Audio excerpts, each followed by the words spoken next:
press the bell icon on the YouTube app and never miss another update.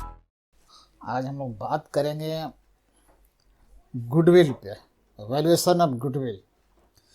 किसी व्यापार में जैसा कि हम जानते हैं कि गुडविल एसेट माना जाता है। गुडविल एक इनटांजिबल एसेट है। कई वर्षों की परिश्रम, मेहनत, ईमानदारी के बाद ये गुडविल खड़ा होता है।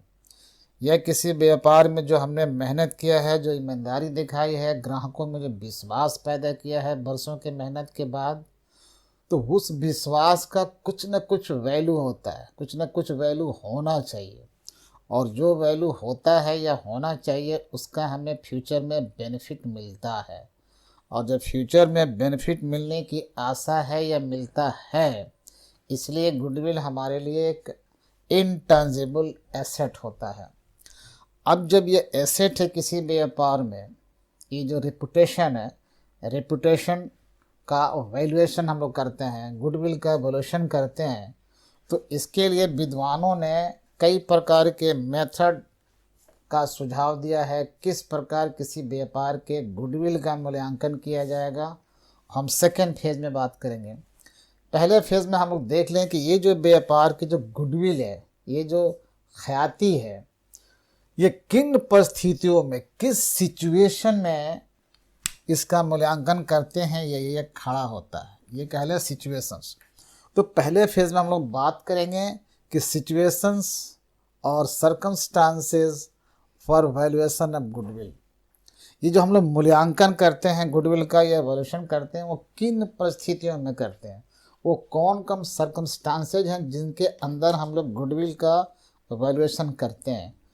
तो हम देखते हैं कि वो सिचुएशन पहला है कि अगर हमारे जो पार्टनरशिप है, जो पार्टनर्स के बीच में जो एग्रीमेंट है, अगर उस एग्रीमेंट में, एग्जिस्टिंग एग्रीमेंट में अगर कोई चेंज आ रहा है, if there is any change in the existing agreement between partners, तो जब पार्टनर्स के लाभ हानि बांटने के जो अनुपात है, उस अनुपात में कोई आप चेंज करना चाहते हो, तो उस समय चेंज करते समय हमें गुडविल का एवोल्यूशन करने की ज़रूरत हो सकती है। गुडविल के एवोल्यूशन करने की आवश्यकता हमें हो सकती है। तो एक सिचुएशन ये बनता है कि यदि हम प्रॉफिट शेयरिंग रेशियो में कोई चेंज कर रहे हैं, तो उस समय गुडविल का क्या वैल्यू है। एक तो ये सीन है। दूसरा एक सीन हो सकता है कि जब किसी नए पार्टनर को हम लोग एडमिशन लेते हैं पार्टनरशिप फॉर्म में, when a new person is admitted in the firm as a partner, in that case there may be a chance to evaluate the goodwill। उस समय हम लोग गुडविल का मूल्यांकन कर सकते हैं और ये एक सर्कमस्टांस बनता है जब हम किसी नए पार्टनर को अपने में शामिल करते हैं, नए व्यक्ति को एक पार्टनर बनाते हैं। यदि सभी एग्जिस्टिंग पार्टनर एग्री हैं तो किसी पर्सन को पार्टनर बनाया जा सकता है। तो जब उसका एडमिशन होगा, उस नए पार्टनर के आने के वक्त हम गुडविल का मूल्यांकन करते हैं ताकि ये पता लग सके कि कितना उस समय इसका वैल्यू है, ताकि पुराने पार्टनर को इसका फ़ायदा दिया जा सके, उसका फ़ायदा मिल सके। तो दूसरा सीन तो ये बनता है कि जब न्यू पर्सन कोई आएगा, पार्टनर बनेगा, उस समय गुडविल का मूल्यांकन होना चाहिए या होता है। एक तीसरा सिचुएशन है जब गुडविल का मूल्यांकन हम लोग करेंगे, जब कोई पार्टनर या तो अपनी इच्छा से या जैसे भी पार्टनरशिप से रिटायरमेंट लेता है या किसी वजह से उसकी मृत्यु हो जाती है। अगर किसी पार्टनर का रिटायरमेंट हो जाए या उसकी मृत्यु हो जाए, उस सीन में या उस समय भी गुडविल का मूल्यांकन होता है। शायद इसलिए होता है कि जो उसका सक्सेसर बचेगा, वर्षों की मेहनत के बाद ये संपत्ति खड़ी हुई है, वर्षों की ईमानदारी और मेहनत के कारण ये गुडविल क्रिएट हुआ है, ये खड़ा हुआ है, तो इसका समथिंग वैल्यू होगा। उस वैल्यू में जो पार्टनर रिटायर करता है या मर जाता है, उसके उत्तराधिकारी को कितना हिस्सा बनता है। तो जब तक हम मूल्यांकन करेंगे नहीं गुडविल का, तब तक ये पता नहीं चलेगा कि जो पार्टनर रिटायर कर रहा है उसमें उसका क्या शेयर बना, या जिसकी मृत्यु हो जाती है उसके उत्तराधिकारी का क्या हिस्सा बन रहा है। तो एक सीन ये बनता है कि व्हेन ए पार्टनर रिटायर्स और dies, in that case there must be valuation of goodwill in the form. तो एक तो बात ये हो सकती है। एक और केस हो सकता है जब पार्टनरशिप बिजनेस जो एग्जिस्टिंग बिजनेस है किसी भी कारण से सभी पार्टनर की सहमति से इसको बेचा जाए, इस एग्जिस्टिंग पार्टनरशिप बिजनेस को अगर सेल किया जाए तो वैसे दशा में उस समय यानी सेल करते समय इसके गुडविल का क्या मूल्य रहा है। तो जब तक मूल्यांकन नहीं करेंगे ये पता नहीं चल पाएगा कि इस बिजनेस को बेचते समय एज ए गोइंग कंसर्न बेचते समय क्या वैल्यू रहा है। तो एक ये भी सर्कमस्टांस बनता है जब हम लोग गुडविल का एवोल्यूशन करते हैं। एक और केस हो सकता है, ये यूँ कहे कि एक और सिचुएशन हो सकता है जबकि हम लोग गुडविल का मूल्यांकन कर सकते हैं जब ये हमारी जो पार्टनरशिप फर्म है जब मार्केट के अन्य फर्मों से दूसरे पार्टनरशिप फर्मों से मिलकर ये टाई अप करे या कोलाबोरेशन हो जाए। इसको कहते हैं हम लोग एमालगमेशन ऑफ 2 और मोर फर्म्स। जब ये दो एक से बढ़कर 2 हो जाए, 3 हो जाए, 5 हो जाए, मैंने कई फर्म जब आपस में एमालगमेट कर लें, ये आपस में मिल जाएं, तो उस समय इनकी जो मिलन हो रहे हैं आपस में एकीकरण जो हो रहा है तो उस समय गुडविल का क्या वैल्यू हो सकता है, इसकी वजह से हम लोग गुडविल का मूल्यांकन कर सकते हैं। तो हमने देखा कि इस प्रकार गुडविल का मूल्यांकन या वैल्यूएशन कब कब किन परिस्थितियों में हो सकता है या होता है, वो सिचुएशंस या वो सर्कमस्टांसेस हमारे ये लिखे हुए हैं। ये 5-6 सर्कमस्टांसेस हैं, फटाफट मैं बोल देता हूँ। एक तो जब हमारे प्रॉफिट शेयरिंग रेशियो में कोई चेंज है तब गुडविल का मूल्यांकन हो सकता है। दूसरा, जब किसी नए पार्टनर को हम लोग एडमिट करते हैं तो गुडविल का मूल्यांकन हो सकता है। तीसरा, जब कोई पार्टनर हमारा रिटायर करता है या उसकी मृत्यु हो जाती है तो गुडविल का मूल्यांकन करते हैं। और यदि हम अपने गोइंग कंसर्न को जो पार्टनरशिप फर्म है उसको बेचते हैं, उसको सेल कर देते हैं बिजनेस को, तो उस समय गुडविल का मूल्यांकन किया जा सकता है। या 2 या 2 से अधिक पार्टनरशिप फर्म आपस में मिलकर एक हो जाए या उनका एकीकरण जब होता है तो हम लोग गुडविल का मूल्यांकन कर सकते हैं। तो इस तरह के सिचुएशन बनते हैं कि गुडविल का मूल्यांकन किन परिस्थितियों में किया जा सकता है। इस पर हमने बता दिया। अब देखना ये है कि जो ये एसेट है, हम आते हैं दूसरे फेज में, कि जो ये हमारा एसेट है गुडविल, इनटेंजिबल एसेट तो है, ठीक है। अब इसके कितना मूल्य होगा, कुछ तो मूल्य जरूर है, लेकिन कितना मूल्य होगा इसका मूल्यांकन करने के कई तरीके बताए गए हैं, कई विधियां बताई गई हैं, कई मेथड्स हैं कि जब गुडविल का हम लोग मूल्य निकालेंगे या वैल्यू निकालेंगे उसके लिए कई मेथड्स हमें अप्लाई करने पड़ सकते हैं। तो सुविधा के ख्याल से जो हमें सूट करता है उन तमाम विधियों में से कोई विधि हम लोग अपना सकते हैं। यदि आप स्टूडेंट हैं, आपको एग्जामिनेशन देना है या बैठना है एग्ज़ाम में, तो क्वेश्चन पर डिपेंड करता है कि किस मेथड का अप्लाई करना है, कौन सा मेथड। ये हमारे सामने सेकेंड फेज में देखिए, methods of valuation of goodwill लिखा हुआ है, this is the second phase.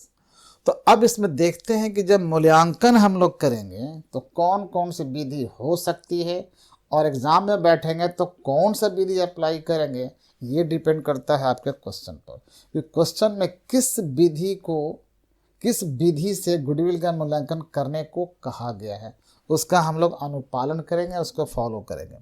फिलहाल हमें बात करनी है इन जो दिए हैं विधि, इसमें इन विधियों पर, इस विधि का अप्लाई करना हो तो क्या होता है, कैसे करेंगे।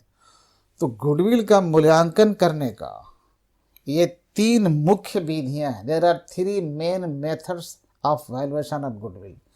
यहाँ देखिए, जो पहला मेथड है जो हम लोग यूज कर सकते हैं, एवरेज प्रॉफिट मेथड। ये जो एवरेज प्रॉफिट मेथड है, जैसा कि एवरेज नाम से ही पता लग रहा है कि किसी भी बिजनेस का जब गुडविल का मूल्यांकन करने आप चलिए तो पहले उसके कई सालों का प्रॉफिट दिया रहेगा, 1 साल का नहीं, कई वर्षों का प्रॉफिट दिया रहेगा। उन कई वर्षों के जो दिए गए प्रॉफिट हैं, जो नेट प्रॉफिट है, यहाँ पर जो प्रॉफिट से मतलब है उसका ऑपरेटिंग प्रॉफिट, यानी व्यवसायिक क्रियाकलापों से जो प्रॉफिट आया है उसमें एबनॉर्मल आइटम्स को शामिल नहीं करना है। तो जो हमारे बिजनेस एक्टिविटी से जो मेन प्रॉफिट है बिजनेस का, वो कई वर्षों का दिया हो सकता है। उन सभी वर्षों के दिए गए प्रॉफिट का हम लोग एवरेज प्रॉफिट निकालते हैं। कुछ तो आएगा एवरेज, एवरेज निकालना सबको आता है। जितने वर्षों का प्रॉफिट दिया है उन सभी को जोड़ लेते हैं, आपस में टोटलिंग करते हैं, और जितने वर्ष हैं, जो नंबर ऑफ ईयर्स है, उस प्रॉफिट के टोटल में उसके नंबर ऑफ ईयर्स से डिवाइड करते हैं, तो जो रिजल्टेंट फिगर आता है उसको हम लोग एवरेज प्रॉफिट कहते हैं। अभी वो सिर्फ एवरेज प्रॉफिट, जैसे अगर हम यहाँ बताना चाहें कि अगर हमें निकालना हो कि एवरेज प्रॉफिट, तो जितने प्रॉफिट जई वर्षों के दिए गए हैं, जैसे मान लो कि हमें 4 वर्ष का प्रॉफिट पता है, हमारे क्वेश्चन में 4 वर्षों का प्रॉफिट दिया हुआ है, तो चारों वर्ष का प्रॉफिट हम लोग टोटल कर लेंगे, जो बहुत ही आसान है। टोटल ऑफ प्रॉफिट हमने कर लिया, जो बहुत ही आसान है। हमने माना है कि 4 वर्ष का ये हमारा प्रॉफिट है। 4 वर्ष के जो प्रॉफिट हमें दिए गए हैं उसको हमने टोटल किया, और ये जो नंबर ऑफ ईयर्स है, जैसे कि क्वेश्चन मैंने बोला 4, ये जो 4 है 4, उससे हमने डिवाइड कर दिया, और जो ये फिगर आएगा वो हमारा क्या कहलाएगा, ये कहलाएगा एवरेज प्रॉफिट। तो कितना हो वर्ष के लिए प्रॉफिट दिया है उसका एवरेज निकालना है। सारे प्रॉफिट को ऐड करके उसके नंबर ऑफ ईयर से डिवाइड कर देंगे, जो फिगर आएगा हमारा हो जाएगा वो एवरेज प्रॉफिट। अभी ये गुडविल नहीं हुआ, अभी सिर्फ एवरेज प्रॉफिट पता है। अब हमें निकालना है गुडविल, तो चूंकि एवरेज प्रॉफिट निकाला है इसीलिए उसका नाम भी आ गया है एवरेज प्रॉफिट मेथड। अब ये गुडविल निकालने की बात चल रही है, तो गुडविल इज इक्वल टू, यहाँ शॉर्ट में है average profit, AP. Average profit को मल्टीप्लाई कर देना है नंबर ऑफ ईयर्स परचेज से। ये नंबर ऑफ ईयर्स परचेज आपको क्वेश्चन में दिया रहेगा, प्रश्न में दिया रहेगा। जब जब ये बात आएगी तो कितने नंबर ऑफ ईयर्स का निकालना है ये आपको प्रश्न दिया रहेगा। और ये नंबर ऑफ ईयर्स कोई खास बात नहीं है, एक उनका बेस्ट एस्टिमेशन है कि इस तरह के गुडविल का हमें कई सालों तक बेनिफिट मिलना है। एक अनुमान है 2 साल, 5 साल, 3 साल, उतने साल तक ये प्रॉफिट हमको मिलता रहेगा गुडविल के कारण, इसलिए उससे मल्टीप्लाई हम लोग कर देते हैं तो गुडविल का वैल्यू निकल जाता है। दरअसल ये प्रॉफिट ही तो है, ये एवरेज प्रॉफिट ही है, लेकिन गुडविल के चलते ये प्रॉफिट बढ़ जाता है।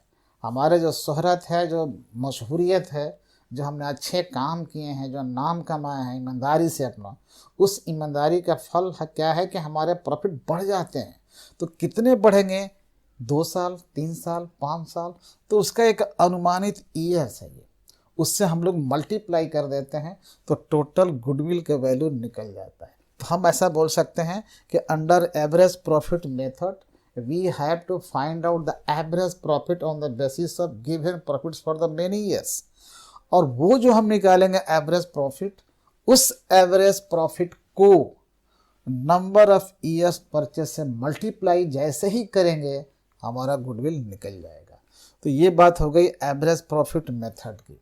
इसमें करना क्या है, प्रॉफिट दिए गए हैं उसका एवरेज निकालना है, और उस एवरेज प्रॉफिट को नंबर ऑफ ईयर से मल्टीप्लाई कर देना है, निकल जाएगा। तो पहला मेथड समाप्त हो गया। बात करते हैं हम फिर दूसरे मेथड पर।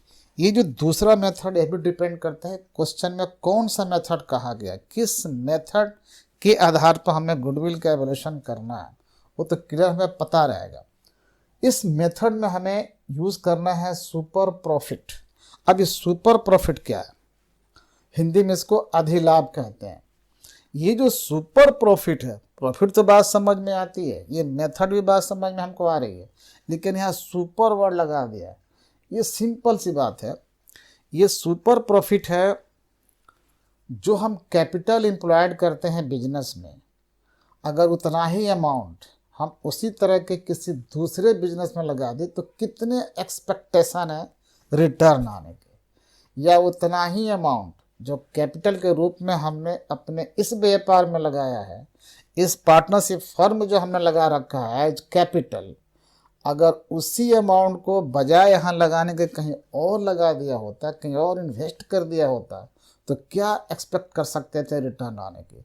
फॉर एग्ज़ाम्पल, अगर हम 2 लाख रुपया कैपिटल लगाते हैं, तो जब कैपिटल लगाएं बिजनेस में तो रिटर्न के नाम पर क्या आएगा, हमें प्रॉफिट आएगा। ये पक्का हम नहीं बोल सकते कि 2 लाख रुपया कैपिटल लगा रखे हैं तो जो रिटर्न प्रॉफिट के नाम पर आएगा वो कितना होगा, ये फाइनल नहीं है।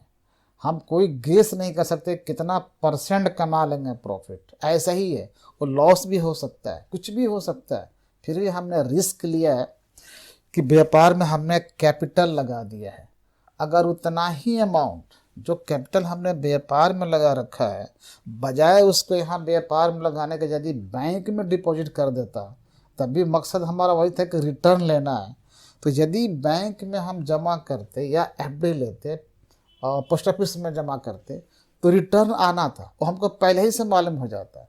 आज अगर जमा करने जाएंगे पोस्ट ऑफिस में, एफडी करेंगे, तो हमको पहले ही से मालूम है कि इतने साल के बाद वो अमाउंट इतना रिटर्न आएगा। लेकिन जब बिजनेस में लगा दिया है तो हमको पहले से नहीं मालूम है कि कितना प्रॉफिट होगा, कोई नहीं कह सकता।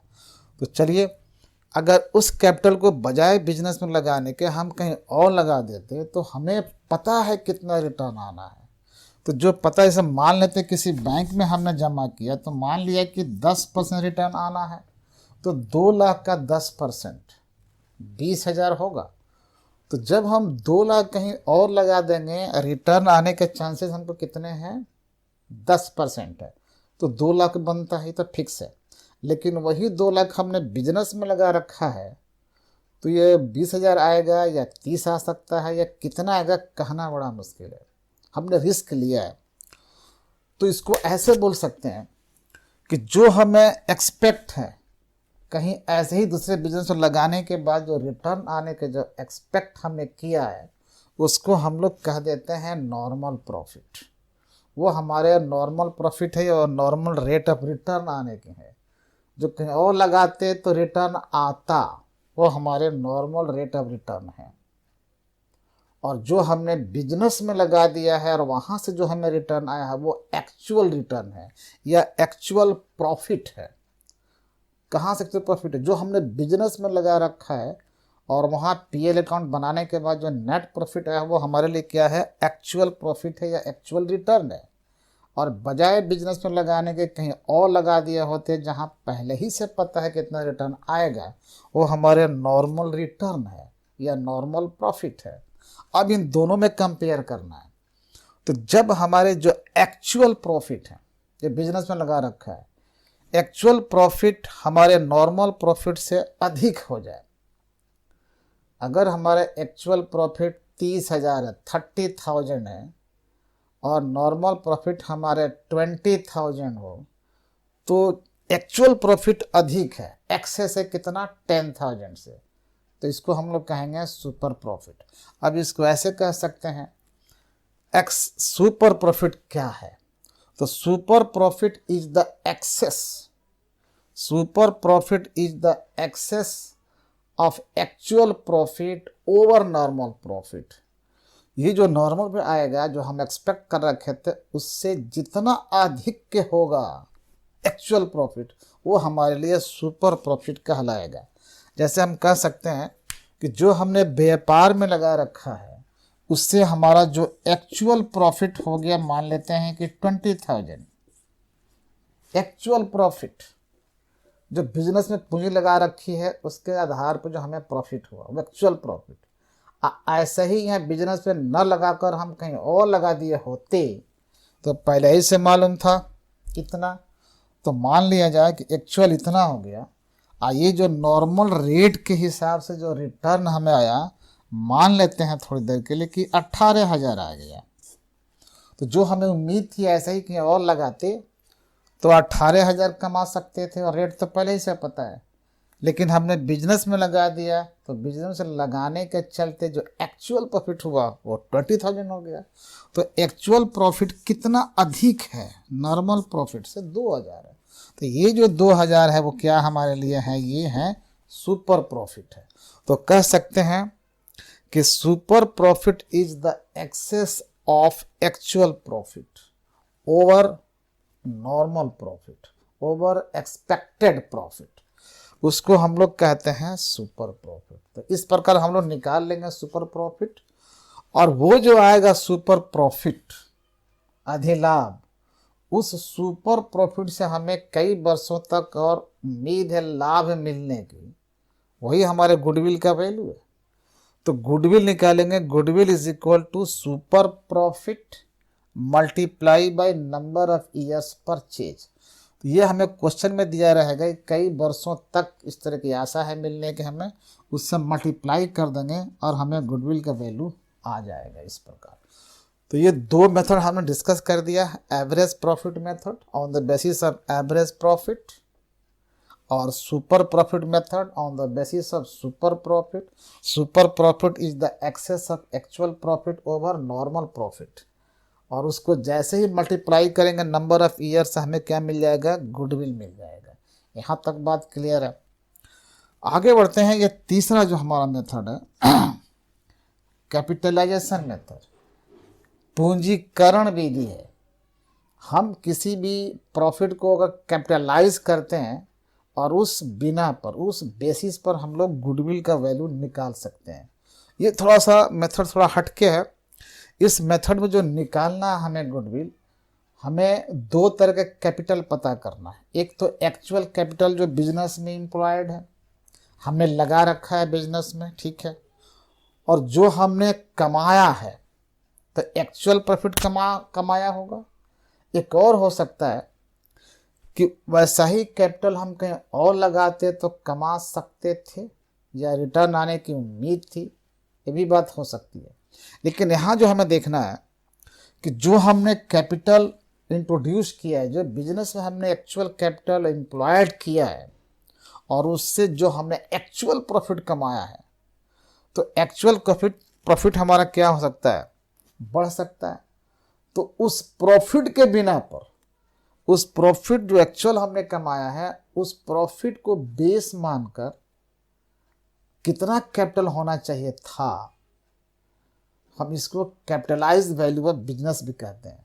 तो उसका फॉर्मूला का हम लोग यूज़ करेंगे, यहाँ लिखा है ना कि कैपिटलाइज्ड वैल्यू ऑफ बिजनेस। ये कैसे होगा, जो हमारा एक्चुअल प्रॉफिट या एवरेज प्रॉफिट आएगा बिजनेस का, उसको 100 से मल्टीप्लाई कर देंगे, और रेट ऑफ रिटर्न जो है, नॉर्मल रेट ऑफ रिटर्न, उससे डिवाइड कर देंगे। ये मिल जाएगा हमारा क्या, कैपिटलाइज्ड वैल्यू मिल जाएगा, capitalised value. And capitalised value is calculated on the basis of actual profit earned. जो एक्चुअल प्रॉफिट हम अर्न कर रहे हैं, उसके आधार पर हम लोग कैपिटलाइज वैल्यू का क्रिएशन करते हैं। और एक्चुअल कैपिटल पता पहले ही से है, और दूसरा हमने कैपिटलाइज वैल्यू निकाल लिया बिजनेस का on the basis of actual profit with the help of rate of return. और उस तरह रेट ऑफ रिटर्न की सहायता लेकर हमने कैपिटलाइज्ड वैल्यू निकाल लिया, यानी उस एक्चुअल प्रॉफिट को कैपिटलाइज कर दिया, तो फिर कैपिटल पता लग गया एक और इस प्रकार जो गुडविल हम निकालेंगे, तो जो कैपिटलाइज वैल्यू किया, ये कुछ ज़्यादा फिगर आएगा, capitalise value minus actual capital employed. हमने बिजनेस में कैपिटल लगा रखा है, वो एक्चुअल है, और जो रेट ऑफ रिटर्न के हिसाब से हमें जो एक्चुअल प्रॉफिट आया है, उस आधार पर हमने वैल्यू को कैपिटलाइज कर दिया है, तो निकल गया हमारा कैपिटलाइज वैल्यू ऑफ बिजनेस निकल गया। फॉर्मूला में पुट किया है, और इस प्रकार हमें क्या निकल गया, इस मेथड के अंदर हमें गुडविल मिल जाएगा इस तरह से।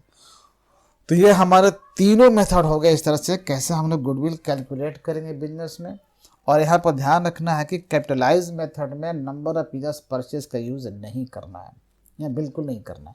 हाँ, कभी कभी ऐसा हो सकता है, जो नीचे फॉर्मूला में लिखा गया है, कैपिटलाइज वैल्यू ऑफ बिजनेस एक दो तरह से निकल सकता है।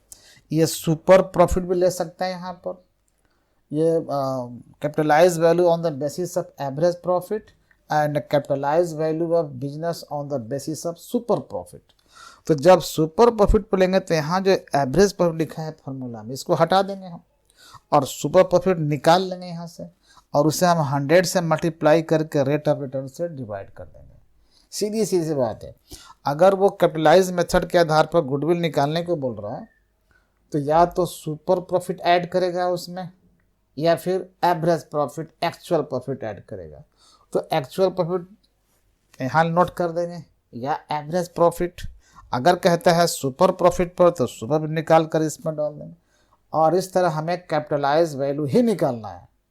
तो दो कैपिटल मिलेंगे, एक तो एक्चुअल कैपिटल इम्प्लॉयड और दूसरा जो हमने कैपिटलाइज्ड किया है ये निकल जाएगा। तो कैपिटलाइज्ड में से एक्चुअल कैपिटल माइनस करेंगे, फॉरेन गुडविल आ जाएगा। तो मुझे लगता है कि बात समझ में आ गई होगी। हम नेक्स्ट वीडियो में देखेंगे कैसे हमारे एग्जांपल्स हैं, किस तरह इसके आधार पर हम लोग गुडविल का एवोल्यूशन करेंगे। हम छोटे छोटे एग्जांपल पर बात करेंगे नेक्स्ट वीडियो में कि किस तरह से हम इसका इस्तेमाल करेंगे, गुडविल के वैल्यू निकालेंगे, इसका इस्तेमाल करके निकालेंगे। तो कुछ एग्जांपल हम लेंगे नेक्स्ट वीडियो में। आप देखते रहिए हमारे वीडियो और चैनल को सब्सक्राइब करते रहिए। फिर मिलते हैं, धन्यवाद।